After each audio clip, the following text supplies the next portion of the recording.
All right, guys, I'm back. My Jeep 2011 Wrangler JK needs registration and it needs a SMOG again. And of course, now that it needs a SMOG, the engine light came on. And I ran the codes on the engine and it's a P0456, which is a small vacuum leak. I've heard that can be a couple of things. I don't think it's the gas cap, it could be that. The gas cap was changed a few years back. I don't put a whole lot of miles on this Jeep, maybe 3,000 or 4,000 a year. It also could be, there's a little piece on top of the gas tank that sometimes breaks, and it could be that.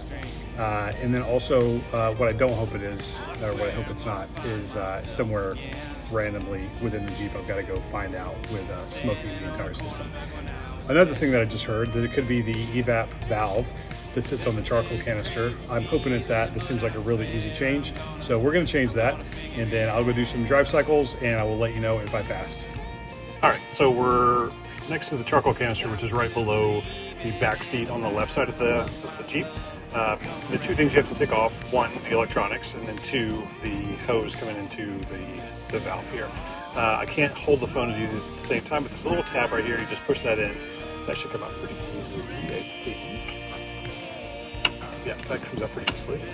This one might take a little more work. I'm gonna have to probably muscle through this, probably maybe have to get a screwdriver underneath that just to break it up. I don't think I can get that with just, all right, I was able to get that with just my hands, so just kind of back and forth and rocked it. And then that hose will pull out. Now, there's a little tab underneath here, I believe you've got to push in that way, and then this will rotate clockwise, about a quarter turn, I believe.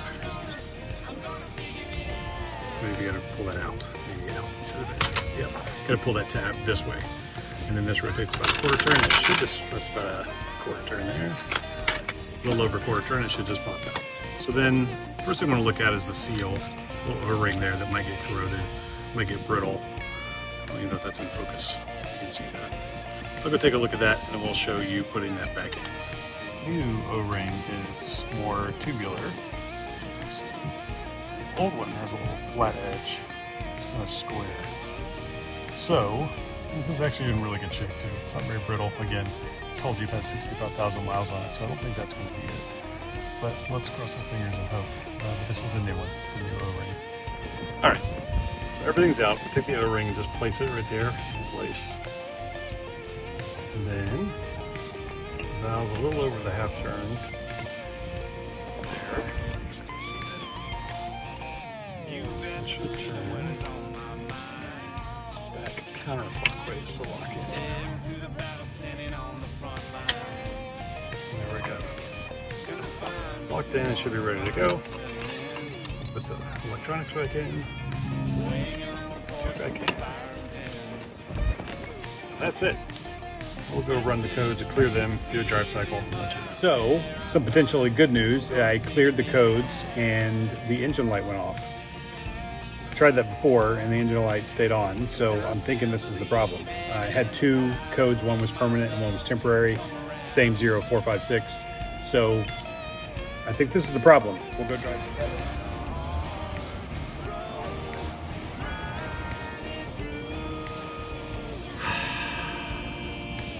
I didn't have the heart to film the video, but it did not pass SMOG inspection.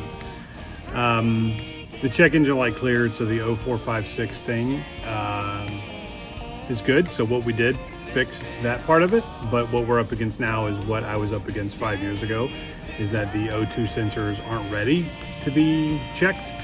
And I can't imagine it's going to be anything that I've changed. I've changed the monitors, I've changed the spark plugs and the coils and the gas cap and all this other stuff. So I think it's going to be none of that stuff. I think we're back to square one of just driving the vehicle, like the video that I made 5 years ago when I was doing this. Ended up being the battery. I might have to change the battery again, I'm not sure. Also, I had a different computer on. I have a Mini Cooper, and I had the computer that I had bought for the Mini on there, so they weren't as apparent when they first tested or when they first linked. This one that I have now on it, it's very apparent. As soon as you load up everything, it just clicks and it just shows you exactly what's not ready. So I should have done that. My mistake. So back again to driving it. I do think for the sake of this video, the check engine light and the 0456, that was cleared with the evap valve that we did. So if that's your problem and you can clear the check engine light and you don't have emissions, you don't have craziness that you got to go around to get it actually ready for emissions, then I think you'd probably be fine.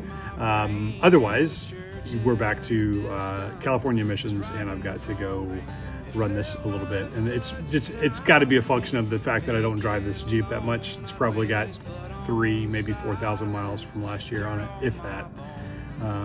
So yeah, $90 I had to pay for that, and $45 to get it retested. Fun.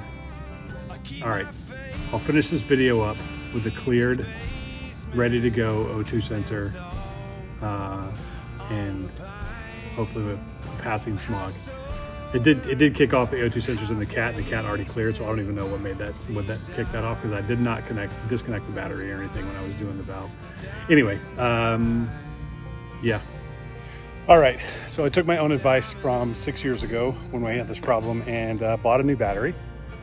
So I'm going to show you what my computer reads when the new battery is on. You can see all those red blinking lights. Those are the ones that have to clear before I can get it tested for emissions. So now is the time where I have to go drive it, and fingers crossed. Well, it worked. All the sensors are ready, and we'll go get it smogged.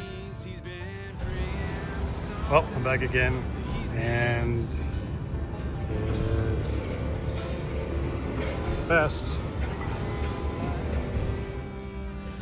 All right, so we did have two different problems going on. We did have the 0456, which cleared immediately with the valve, the Evap valve that we replaced, and I'll put that link below. And then also we did have the O2 sensor not being ready to be tested.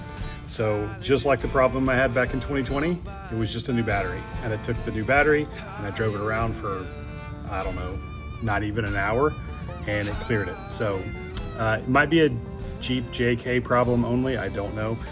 I haven't seen this on any other car. I've seen you guys talking about it in the comments of my other video, how it happens to other cars. But yeah, I have never seen this on another car, so might be a Jeep thing, not sure. And also, last time I did a video, I had not made an album. In this video, the album, the music that's playing in the background is my music. I put that out in February of this year, so go check it out. My name is Jesse Biltz, B-I-L-T-Z. And yeah, I hope this video helped. Have a good one. We keep our faith in the